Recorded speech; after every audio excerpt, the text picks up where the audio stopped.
ختم فرما دیا کہ میں نہ کسی کا بیٹا ہوں نہ میرا کوئی بیٹا ہے، کیونکہ میں الہ ہوں، یہ تو ممکن ہی نہیں۔ میں نے اپنے نبی کو باپ بنا دیا، میں نے اپنے نبی کو باپ بنایا، لیکن اس کی ابوت کو جوان ہونے کے لیے نہ چھوڑا، اس لیے کہ میں تو الہ ہوں، میرا محبوب مصطفیٰ میری مخلوق ہے،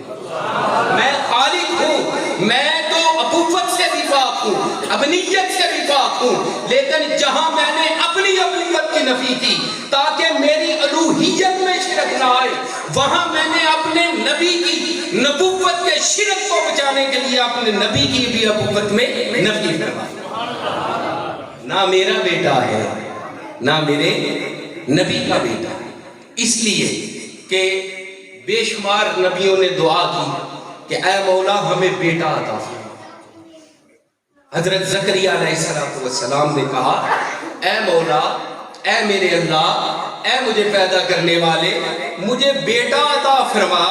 تاکہ میری نسل اور آل یعقوب کی نسل جو ہے وہ چلتی رہے، اور اس میں نبوت جو ہے وہ چلتی رہے، نبوت کا سلسلہ بند نہ ہو میرے مولا، مجھے بیٹا عطا فرما، اور بیٹا بھی صالحین میں سے دے دے، اور ایسا بیٹا رب حب لی من الصالحین دے، اور ایسا بیٹا عطا فرما کہ جو تیرا فرما بردار ہو اور جو کار نبوت کو آگے لے کے چلے، جو کار نبوت کو آگے لے کے چلے، مجھے ایسا بیٹا عطا فرما میرے مولا۔ تو اللہ تعالیٰ کے اور بھی پیغمبروں نے دعائیں فرمائی، اور اللہ تعالیٰ نے انہیں بیٹے عطا فرمائے، اور پھر کیا ہوا کہ نبی کا بیٹا نبی، جیسے حضرت تو کسی کے ذہن میں یہ نہ آئے کہ اگر آقا کا بیٹا نہیں تو پتہ نہیں امت کے لیے بھی دل میں حضرت شفقت پدری ہو ہی کے نہیں، یا کم نہ ہو گئی حضرت، یا موجود ہی نہ ہو، تو آقا کریم علیہ السلام کی شان بابرکات کو رب تعالیٰ نے بیان فرمایا کہ اے لوگوں یہ نہ سمجھنا کہ میں نے اپنے نبی کو بیٹا جوان ہونے نہیں دیا تو میرے نبی کے دل سے شفقت پدری ختم ہو گئی ہوگی، بلکہ پوری امت کے اور پوری کائنات کے بالغ اور باز جو ہے ان کی محبت کو اپنے بیٹوں کے لیے اکٹھا کر دیا جائے، تو نبی جو اپنی امت سے پیار کہ دوسرے نبیوں کو، کچھ نبیوں کو نبی بنایا، آگے ان کی اولاد کو بھی نبی بنایا۔ یہ باتیں سمجھنے والی ہیں، ذرا دھیان سے سمجھیں۔ جوش میں ایسی بات میں نے پہلے عرض کی کہ یہ درس کی ٹائپ کا میں آپ سے گفتگو کروں گا کہ یہ موضوع اور یہ جو مسئلہ ہے یہ آپ کی سمجھ میں آئے کہ اللہ رب العزت نے بے شمار نبیوں کو بیٹے دیے، وہ خود بھی نبی اور رسول تھے، آگے ان کے بیٹے بھی نبی اور رسول تھے۔ تو آقا کریم علیہ السلام کو اللہ تعالیٰ نے جوان بیٹا عطا نہیں فرمایا، کیونکہ بیٹا ہونا بھی مصیبت اور بیٹا نہ ہونا بھی مصیبت، پنجابی والی نہیں، عربی کی مصیبت کی بات کر رہا ہوں، پریشانی کہ اگر بیٹا ہو جائے اور وہ بیٹا جو ہے وہ نافرمان ہو، نبی کا بیٹا ہو اور وہ آگے نبی نہ ہو تو پریشانی، اور اگر وہ بیٹا ہو جائے اور بیٹا جو ہے وہ فرما بردار بھی ہو اور آگے وہ نبی ہو تو نبی جو ہیں ان کی وہ شان کہ جو ان کو رب تعالیٰ نے دی ان کو اضافی شان مل جائے گی، اضافی شان مل جائے گی۔ کل قیامت والے دن آقا کریم علیہ السلام تشریف فرما ہوں گے،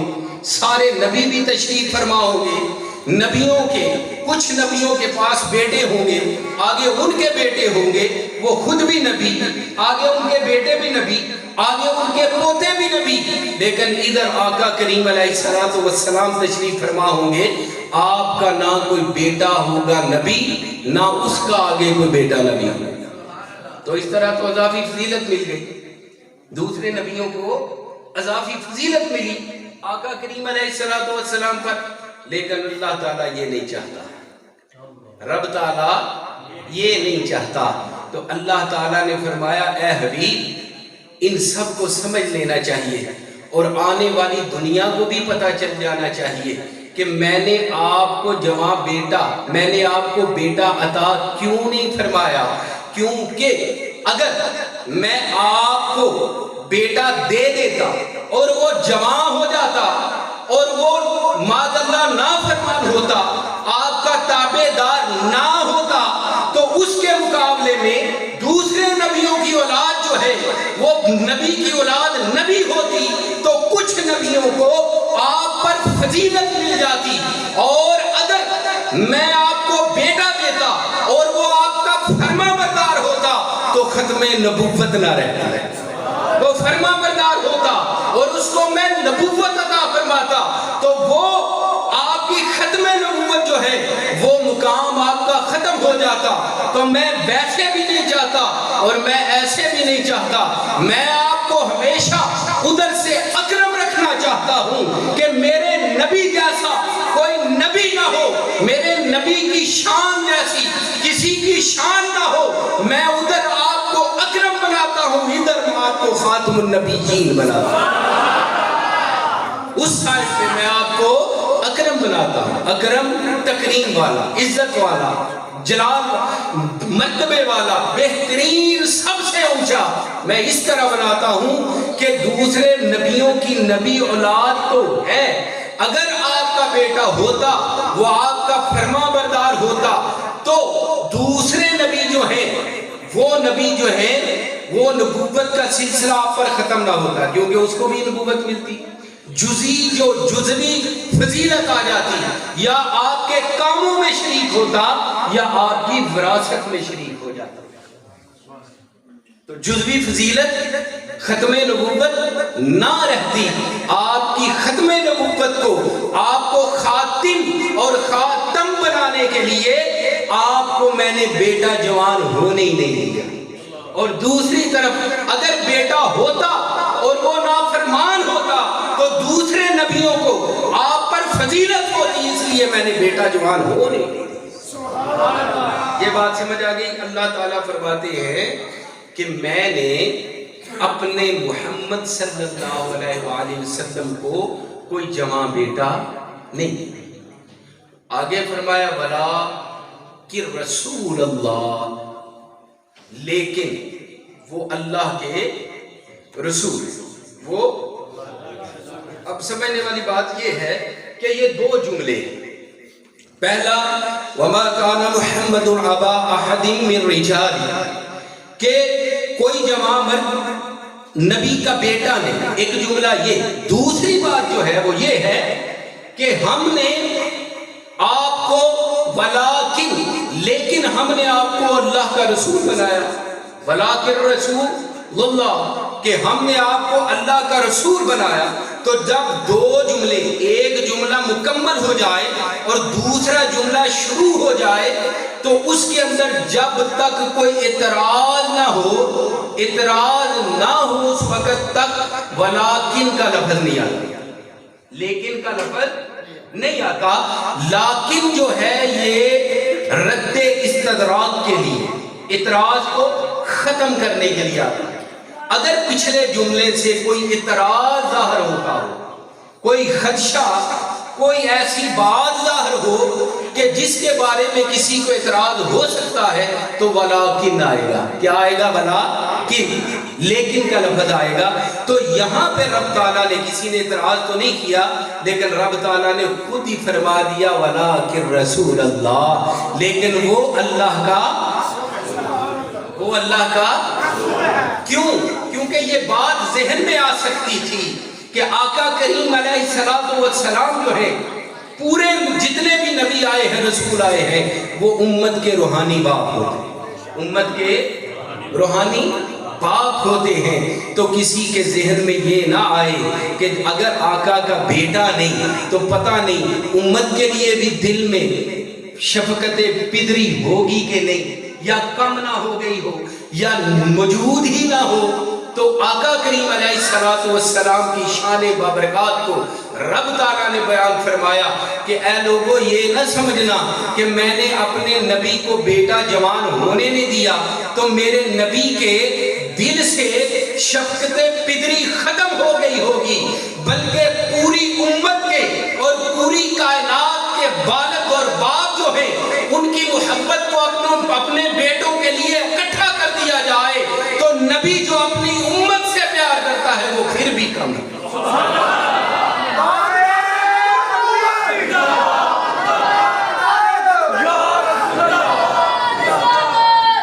نبی جو اپنی امت سے پیار فرماتا ہے، نبی جو اپنے امتیوں سے پیار فرماتا ہے، اس کا تو شمار ہی کوئی نہیں۔ ہمیں کانٹا لگے، قد جاءکم رسول من انفسکم عزیز علیہ ما عنتم حریص علیکم بالمؤمنین رؤوف الرحیم، کہ وہ نبی تو ایسا ہے کہ تمہیں کانٹا بھی چبھے تو تکلیف اس کو، وہ نبی تو ایسا ہے کہ تمہیں کوئی تکلیف ہو تو اس کے ہاتھ رب کی بارگاہ میں دعا کے لیے اٹھ جاتے ہیں۔ وہ نبی تو ایسا ہے کہ اگر اس نبی کو تمہارے بارے میں پتہ چل جائے کہ تمہارے اوپر کوئی عذاب آنے والا ہے تو اس وقت تک سجدے سے سر نہیں اٹھاتا جب تک رب کو منا لے۔ وہ نبی تو ایسا ہے تم سے اتنا پیار کرتا ہے، اتنی محبت کرتا ہے، تم کہتے ہو باپ کی محبت، ماں کی محبت، بھائی کی محبت، کل قیامت کا دن ہوگا، ساری دنیا، ساری مخلوق رب کی بارگاہ میں حاضر ہوگی، اللہ تعالیٰ کی ذات جلال میں ہوگی، ساری دنیا کہے گی نفسی نفسی کہ میری جان بچنی چاہیے، میری جان بچنی چاہیے، اے اللہ آج تو جلال میں ہے، مجھے بخش دے، میری جان بچا لے، میں تیری پناہ میں آتا ہوں۔ نبی بھی موجود ہوں گے، رسول بھی موجود ہوں گے، باپ بھی موجود ہوگا جو اپنے بیٹے کو نہیں پہچانے گا، ماں بھی موجود ہوگی جو اپنے بیٹے کو بیٹیوں کو نہیں پہچانے گی، بھائی بہن کو نہیں پہچانتا ہوگا، چھوٹے بچوں کو ماں پھینک دے گی، بچوں کو نہیں پہچانے گی، کوئی کسی کو نہیں پہچانتا ہوگا، ساری کائنات رب کی بارگاہ میں عرض کرے گی نفسی نفسی، یا اللہ میری جان کو بچا، یا اللہ میری جان کو بچا، تو ایک طرف سے آواز آئے گی ربی امتی ربی امتی، اے اللہ میرے امتیوں کو بچا لے، یا اللہ میرے امتیوں کو بچا لے، یا اللہ میرے امتیوں پر کرم کر دے۔ جب ساری دنیا، ساری امت، سارے لوگ اس طرف دیکھیں گے کہ یہ اتنی پیاری آواز کہاں سے آ رہی ہے، یہ اتنی سریلی آواز کہاں سے آ رہی ہے کہ جو ہماری بخشش کے لیے دعا کر رہے ہیں، جب نظر جائے گی تو مقام محمود پر محمد موجود ہو۔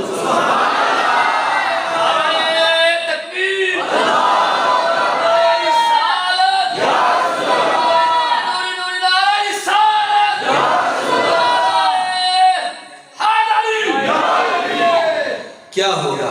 آقا کریم علیہ السلام جہاں سب چھوڑ جائیں گے، اتنی رسول کو محبت ہے اپنی امت، کتنی محبت ہے کہ جہاں سب خون کے رشتے ختم ہو جائیں، جن کے لیے دنیا میں ہم نے سب کچھ گناہ ثواب کے کام کرتے رہے، جن کے لیے دھوکے فراڈ کرتے رہے، وہ سب چھوڑ جائیں، کوئی پہچانے گا نہیں،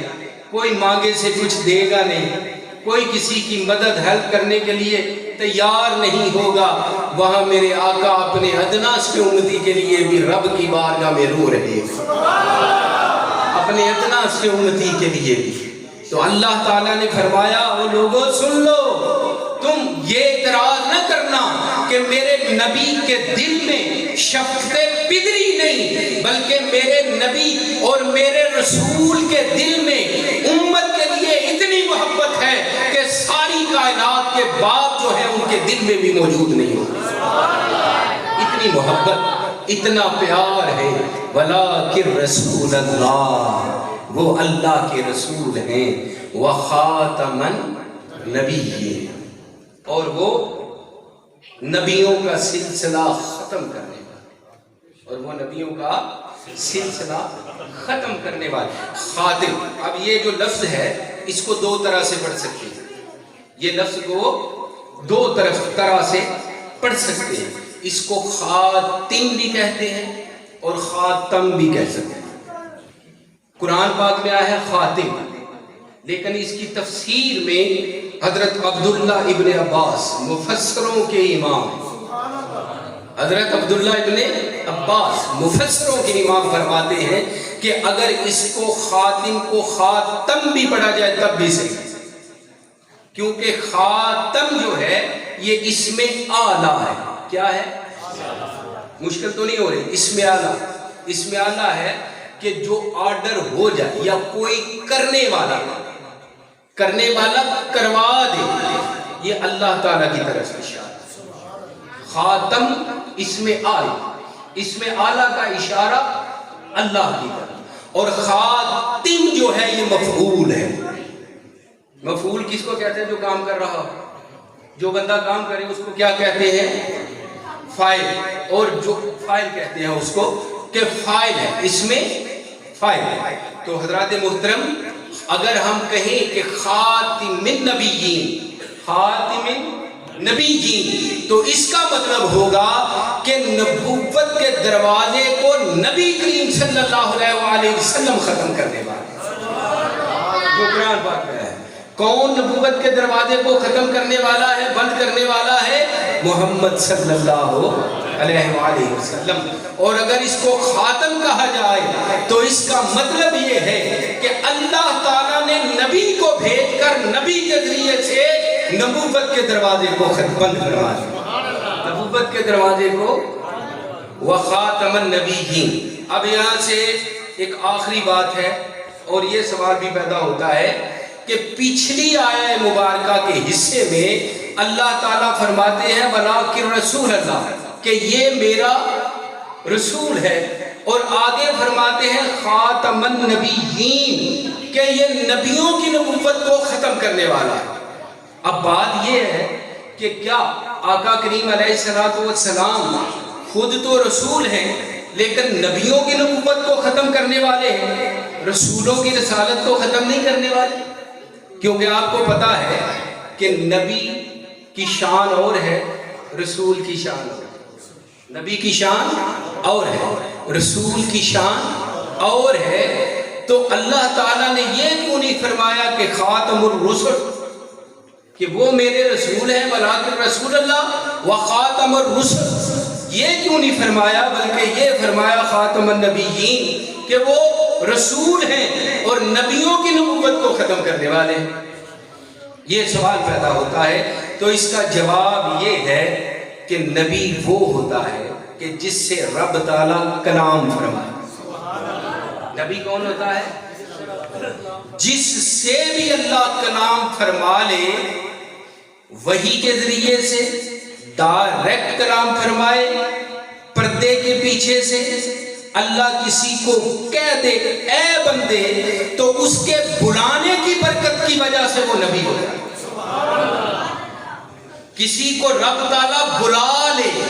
تو اللہ کے بلانے کا فیض اتنا ہے کہ جس کو اللہ تعالیٰ بلا لے گا وہ نبی بن جائے گا۔ اور ضروری نہیں کہ نبی کو کتاب دی جائے، شریعت دی جائے اور احکام دے کر کسی قوم کی طرف بھیجا جائے، یہ ضروری نہیں۔ لیکن رسول کون ہوتا ہے؟ جیسا کہ کوئی بندہ، کوئی بھی انسان جو ہے وہ عالم ہے، تو عالم تو اس کی صفت ہو گئی، اضافی صفت ہے کہ وہ عالم ہے، لیکن وہ پہلے انسان ہے۔ یہ ضروری نہیں کہ وہ عالم ہو، لیکن یہ ضروری ہے کہ وہ انسان ہو۔ انسان ہونا یہ ضروری ہے، عالم ہونا اس کی صفت ہے۔ اگر وہ عالم نہیں بھی ہوگا تو انسان تو ہوگا۔ اسی طرح ہر نبی جو ہے، ہر رسول جو ہے وہ نبی ہوتا ہے، ہر رسول نبی ہوتا ہے، کیونکہ جب رسول جو بھی ہوتا ہے پہلے نبی ہوا۔ نبی کس طرح ہوا کہ جب رب تعالیٰ نے بلایا اے میرے بندے، تو اس کے بلانے کی برکت کی وجہ سے وہ نبی بن گیا۔ جب نبی بنا تو اللہ نے اس کو چنا، اس کو کتاب دی، صحیفہ دیا، شریعت دی، احکامات دیے، چاہے نئی شریعت دے دے یا پرانی شریعت پر ہی اس کو کار بند کر کے امت کی طرف بھیج دے۔ جس کو شریعت مل گئی وہ رسول بن گیا، اور جس کو شریعت نہ بھی ملی لیکن رب نے بلا لیا تو وہ نبی رہا۔ ہر رسول کے لیے ضروری ہے کہ وہ نبی پہلے ہوگا تو پھر رسول۔ ہر رسول کے لیے ضروری ہے کہ پہلے وہ نبی ہوگا۔ اگر آقا کریم کو رب تعالیٰ فرماتے کہ یہ خاتم الرسل ہیں تو یہ بات آتی کہ صرف رسولوں کو ختم کرنے والے ہیں، نبی آتے رہیں گے، لیکن رب تعالیٰ نے مہر لگا دی کہ اے محبوب تو ایسا خاتم ہے کہ جو نبیوں کو بند کرنے والا ہے، اگر نبی ہی نہیں آئے گا تو رسول کیسے بنے گا؟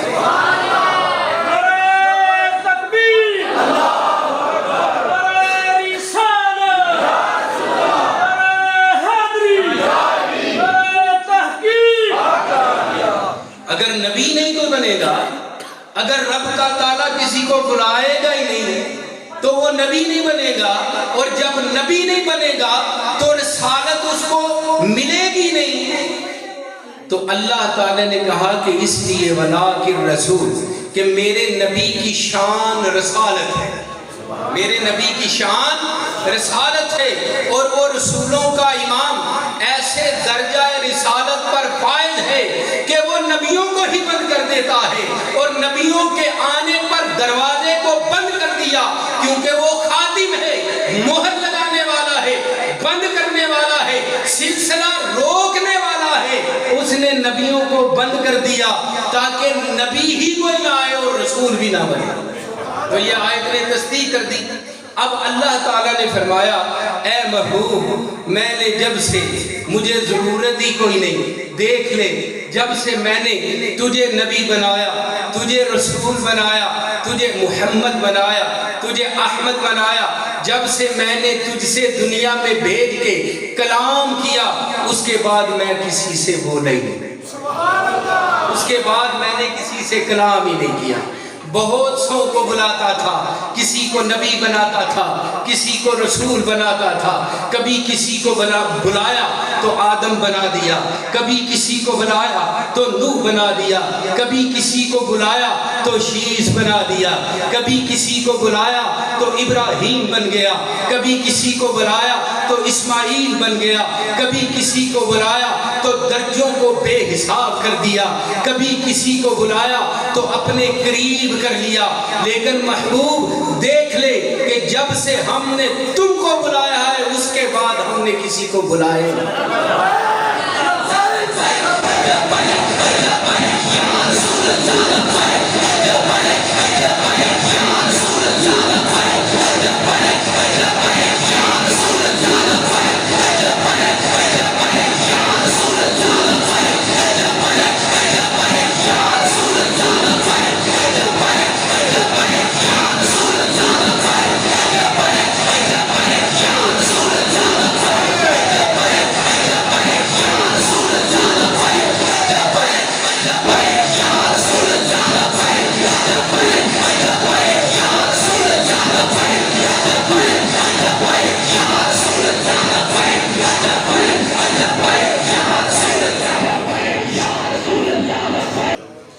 اللہ رب العزت نے فرمایا محبوب تیرے بلانے کے بعد مجھے ضرورت ہی نہیں رہی کہ میں کسی کو بلاؤں۔ رب تعالیٰ کسی کو بلائے گا نہیں قیامت تک، اور جو کہے گا کہ میں تو نبی ہوں، میں تو نبی کے سائے میں نبی ہوں، تو اس کو کہنا کہ جو تیرا رب ہے جس نے تجھے بلایا ہے، تو لوگوں کو کہتا پھرتا ہے تو اسی کی طرف جا، کیونکہ اس کو اللہ نے، میں نے نہیں بلایا، اس کو شیطان نے بلایا ہے۔ میں نے تو محمد سے کلام کرنے کے بعد کسی سے کلام ہی نہیں کیا، کیونکہ مجھے منظور تھا کہ میں اپنے نبی کو خاتم بناؤں، اور میں نے اگر کسی سے میں کلام کر لیتا تو وہ نبی ہو جاتا، میں کسی سے کلام کر لیتا تو میرے کلام کے فیض کی وجہ سے وہ نبی بن جاتا، اور میں تو کہتا ہوں کہ میں نے اپنے نبی کو خاتم النبیین بنا کر بھیجا۔ خاتم النبی یین بنا کر بھیج دیا ہے. اب اس لیے کلام نہیں کرتا کہ میں چاہتا ہی نہیں کہ میرے محبوب کی شان اس سے کم ہو جائے. جو شان میں نے عطا فرما دی ہے کہ یہ سب نبیوں کے اوپر مہریں لگانے والے،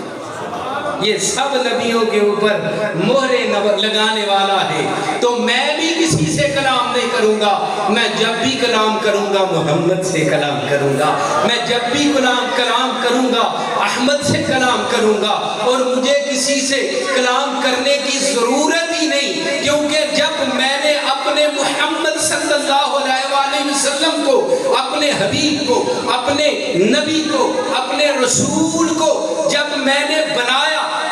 کے جب میں نے مدینہ پاک میں، مکہ پاک میں اپنے نبی کو اتارا تو پہلے تو بنا کر اپنے پاس رکھا تھا، لیکن جب میں نے اپنے مشن کے لیے، اپنی الوہیت کے پرچار کے لیے اپنے محمد کو مکے کی گلیوں میں بھیجا، مدینے کی گلیوں میں بھیجا، جب میرے نبی کی زبان سے اللہ نکلتا تو اللہ تعالیٰ جو ہے وہ پوری دنیا کو ایک سائیڈ پہ رکھ کے محمد کی زبان کے الفاظ سنتا. جب میرے نبی جو ہیں وہ کعبے کا طواف کرتے ہوئے اللہ اکبر کی صدائیں بلند فرماتا تو میں پوری کائنات کو ایک طرف رکھ کے اپنے محمد کے چہرے کی طرف دیکھتا رہتا. جب میرے پیارا نبی میرے لیے جنگیں لڑتا، غزووں میں جاتا، میرے لیے کافروں سے نبرد آزما ہوتا، تو میں ساری دنیا کو سائیڈ پر کر کے میں کسی کی طرف دیکھتا بھی نہیں، میں کسی کی سنتا بھی نہیں. جب میرا نبی میرے لیے کوشش کرتا، محنت کرتا، میرا نام لیتا، مجھے پکارتا تو میرا نبی ایک دفعہ پکارتا میں 70,000 دفعہ اس کا جواب دیتا. ضرورت ہی نہیں کہ میں اور کسی کو بلاؤں، کیونکہ جس کو بلاؤں گا وہ نبی ہو جائے گا. اور میری رحمت کو، میری جلالیت کو یہ گوارا ہی نہیں کہ میرے نبی کے علاوہ اور بھی بعد میں کوئی نبی آئے. تو یہ ہے خاتم النبی جی، خاتم النبی جی. ہماری جگہ ہے ابو بکر عمر عثمان کا